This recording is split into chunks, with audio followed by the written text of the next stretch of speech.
ಪಟ್ಟಣದ ಲಯನ್ಸ್ ಸಭಾಂಗಣದಲ್ಲಿ ಪಕ್ಷದ ಸದಸ್ಯತ್ವ ಅಭಿಯಾನ ಕಾರ್ಯಕ್ರಮದಲ್ಲಿ ಮಾತನಾಡಿ, ಆಡಳಿತ ಪಕ್ಷ ಕಾಂಗ್ರೆಸ್ ತನ್ನ ಅಧಿಕಾರ ದುರುಪಯೋಗ ಮಾಡಿಕೊಂಡು ನಮ್ಮ ಕುಟುಂಬ ಹಾಗೂ ಪಕ್ಷವನ್ನು ತುಳಿಯಲು ಪ್ರಯತ್ನಿಸುತ್ತಿದೆ. ಆದರೆ ನಮ್ಮ ಪಕ್ಷದ ಕಾರ್ಯಕರ್ತರಿಗೆ ಇದೆಲ್ಲ ಎದುರಿಸುವ ಶಕ್ತಿ ಇದೆ.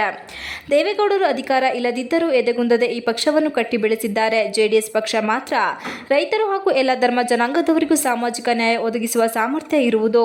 ಯಾರೊಂದಿಗೂ ಮೈತ್ರಿಯಾದರೂ ತನ್ನ ಜಾತ್ಯತೀತ ನಿಲುವಿನಲ್ಲಿ ಬದಲಾವಣೆ ಮಾಡಿಕೊಂಡಿಲ್ಲ ಎಂದರು. ಪಕ್ಷವನ್ನು ಸ್ಥಳೀಯವಾಗಿ ಬೂತ್ ಮಟ್ಟದಿಂದಲೇ ಕಟ್ಟಿ ಬೆಳೆಸಬೇಕೆಂಬ ಉದ್ದೇಶ ಇಟ್ಟುಕೊಂಡಿದ್ದು, ಮುಂದಿನ ತಿಂಗಳೊಳಗೆ ಜಿಲ್ಲೆ ಹಾಗೂ ತಾಲೂಕಿನ ಎಲ್ಲ ಪದಾಧಿಕಾರಿಗಳನ್ನು ನೂತನವಾಗಿ ಆಯ್ಕೆ ಮಾಡಿಕೊಳ್ಳಲಾಗುವುದು ಎಂದರು. ಹೆಚ್ಚಾಗಿ ಪಕ್ಷದಲ್ಲಿ ಯುವಕರಿಗೆ ಪ್ರಾತಿನಿಧ್ಯ ನೀಡಿ ಪಕ್ಷಕ್ಕೆ ನವ ಚೈತನ್ಯ ನೀಡಲಾಗುವುದು ಎಂದರು. ಕಾಂಗ್ರೆಸ್ ಪಕ್ಷದ ಆಡಳಿತದಲ್ಲಿ ಎಲ್ಲ ಇಲಾಖೆಗಳಲ್ಲಿ ಭ್ರಷ್ಟಾಚಾರ ತಾಂಡವವಾಡುತ್ತಿದೆ. ಯಾವುದೇ ಅಭಿವೃದ್ಧಿ ಕೆಲಸಗಳಿಗೆ ಹಣ ನೀಡುತ್ತಿಲ್ಲ ಎಂದರು. ಜೆಡಿಎಸ್ ಪಕ್ಷದಲ್ಲಿ ಪರಿಶಿಷ್ಟ ಜಾತಿ ಜನಾಂಗದವರು ಸೇರಿದಂತೆ ರಾಜ್ಯದ ಅನೇಕ ಸಣ್ಣ ಪುಟ್ಟ ಜಾತಿಯವರನ್ನು ಗುರುತಿಸಿ ಅಧಿಕಾರ ನೀಡಲಾಗಿದೆ. ಮಾಜಿ ಶಾಸಕ ಎಚ್ ಕೆ ಕುಮಾರಸ್ವಾಮಿ ಮಾತನಾಡಿ, ತನ್ನ ಅಧಿಕಾರ ಅವಧಿಯಲ್ಲಿ ಕ್ಷೇತ್ರದಲ್ಲಿ ಸಾಕಷ್ಟು ಅಭಿವೃದ್ಧಿ ಕೆಲಸವನ್ನು ಮಾಡಿದರೂ ನಾಯಕರು ಕಾರ್ಯಕರ್ತರು ಅದನ್ನು ಜನರಿಗೆ ತಲುಪಿಸುವಲ್ಲಿ ವಿಫಲವಾಗಿದ್ದರಿಂದ ನಾನು ಕಳೆದ ಚುನಾವಣೆಯಲ್ಲಿ ಸೋಲುವಂತಾಯಿತು. ಕಾರ್ಯಕರ್ತರನ್ನು ತಳಮಟ್ಟದಿಂದಲೇ ಗುರುತಿಸಿ ಬೆಳೆಸುವ ಕೆಲಸ ನಮ್ಮ ಪಕ್ಷದಲ್ಲಿ ಮಾಡಲಾಗುವುದು. ಇಂದಿನ ಚುನಾವಣೆಯಲ್ಲಿ ಕೆಲ ತಪ್ಪುಗಳಾಗಿದ್ದು ಅದನ್ನು ಸರಿಪಡಿಸಿಕೊಂಡು ಕ್ಷೇತ್ರದಲ್ಲಿ ಪಕ್ಷವನ್ನು ಕಟ್ಟಿ ಮಾಡುವ ಕೆಲಸ ಮಾಡಲಾಗುವುದು ಎಂದರು. ತಪ್ಪುಗಳು ಮಾಡ್ತಾನೆ ಇದ್ದಾರಲ್ಲ, ಈ ತಪ್ಪು ಒಪ್ಕೊಳ್ಳೋದಂತ ಒಪ್ಕೊಂಡಿದ್ದಾರೆ. ಸಿದ್ದರಾಮಯ್ಯ ಹೊರಗಿದ್ದನ್ನಾದ್ರೂ ಒಪ್ಕೊಂಡು ಸ್ವಲ್ಪ ಸಮಾಧಾನ ಮಾಡೋಣ ಹೋಗಿಲ್ಲ ಅಂತ ಮಾಡ್ಕೊಂಡಿದ್ದಾರೆ.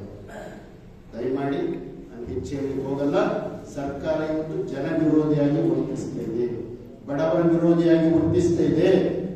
ಭಾಷೆಗಳಲ್ಲಿ ಮಾತ್ರ ನಾವು ಅಲ್ಪಸಂಖ್ಯಾತರ ಪರ, ದಲಿತರ ಪರ, ಹಿಂದುಳಿದವರ ಪರ ಹೇಳ್ತಾ ಇದ್ದಾರೆ ಹೊರತು ವಾಸ್ತವಿಕವಾಗಿ ಹಿಂದುಳಿದವರು ಎಲ್ಲ ವಿರುದ್ಧವಾಗಿದೆ. ನಿಮ್ಮಲ್ಲಿ ಕೈಯಿಂದ ಪ್ರಾರ್ಥನೆ ಮಾಡ್ತೇನೆ, ನಾವು ಯಾರೂ ಕೂಡ ನಿರಾಶಾಗ್ತಕ್ಕಂಥ ಅಗತ್ಯ ಇಲ್ಲ. ಒಂದ್ಸಾರಿ ಸೋಲು ಮಾತ್ರಕ್ಕೆ ಸೋಲು ಸತತ ಅಲ್ಲ, ಜಯ ಕೂಡ ಸತತ ಅಲ್ಲ. ನಾನು ಅದನ್ನ ಹೇಳ್ತಿದ್ದು ನನ್ನ ಬೇಲೂರಿನಲ್ಲಿ ಭಾಷಣ ಮಾಡ್ತೇನೆ.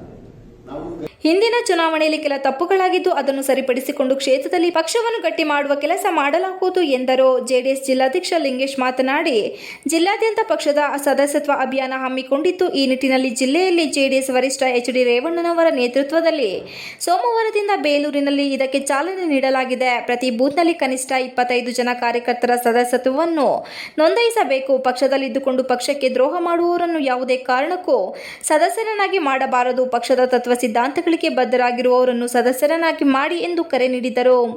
ಸಭೆಯಲ್ಲಿ ಕೆಲ ಕಾರ್ಯಕರ್ತರು ತಾಲೂಕಿನಲ್ಲಿ ಪಕ್ಷದ ಅಧ್ಯಕ್ಷರು ಹಾಗೂ ಪದಾಧಿಕಾರಿಗಳನ್ನು ಮೊದಲು ಬದಲಾವಣೆ ಮಾಡಿ, ಆಗ ಪಕ್ಷದಲ್ಲಿ ಸಂಘಟನೆ ಮಾಡಲು ಸುಲಭವಾಗುತ್ತದೆ ಎಂದು ಒತ್ತಾಯ ಮಾಡಿದರು.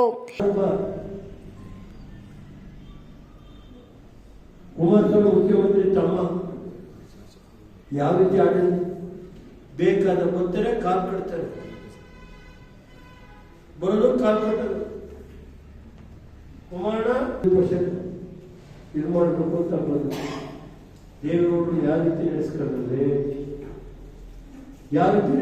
ದೇವೇಗೌಡರು ನಡೆಸಿ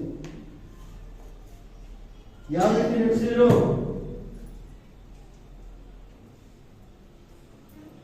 ಅದನ್ನ ಟೈಮ್ ಬರಲಿ. ಇನ್ನೂ ಒಂದು ತಿಂಗಳು ಹೇಳ್ತೀನಿ. ಏನು ಓಡೋಗ್ತೀನಿ ಅಂದ್ರೆ ಏನ್ ರೇವಣ್ಣ ಮೇಲೆ ಕೇಸ್ ಹಾಕಿ ಓಡೋಗ್ತೀನಿ ಅಂತ ತಿಳ್ಕೊಂಡ್ರ?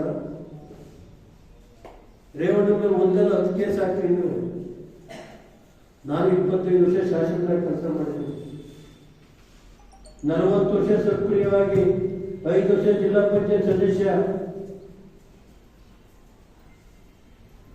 ಒಟ್ಟು 30 ವರ್ಷ ಜಿಲ್ಲಾ ಪಂಚಾಯತ್ ಶಾಸಕರ 30 ವರ್ಷ ಆಯ್ತು.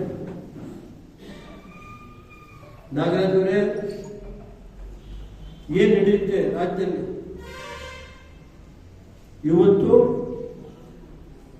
ಈ ಸಂದರ್ಭದಲ್ಲಿ ಜೆಡಿಎಸ್ ಮುಖಂಡರಾದ ಸುಪ್ರದೀಪ್ತ ಯಜಮಾನ್, ಚಂಚಲ ಕುಮಾರಸ್ವಾಮಿ, ಉಸ್ಮಾನ್ ರುಜ್ವಿ, ಪುರಸಭಾ ಅಧ್ಯಕ್ಷೆ ಜ್ಯೋತಿ, ಉಪಾಧ್ಯಕ್ಷೆ ಜರೀನಾ, ಪುರಸಭಾ ಸದಸ್ಯರಾದ ಯಾದ್ಗರ್ ಇಬ್ರಾಹಿಂ, ಪಕ್ಷದ ಮುಖಂಡರಾದ ತಮ್ಮಣ್ಣಗೌಡ, ಸಚಿನ್ ಪ್ರಸಾದ್, ಸಾಬಾ ಭಾಸ್ಕರ್ ಮುಂತಾದವರು ಉಪಸ್ಥಿತರಿದ್ದರು.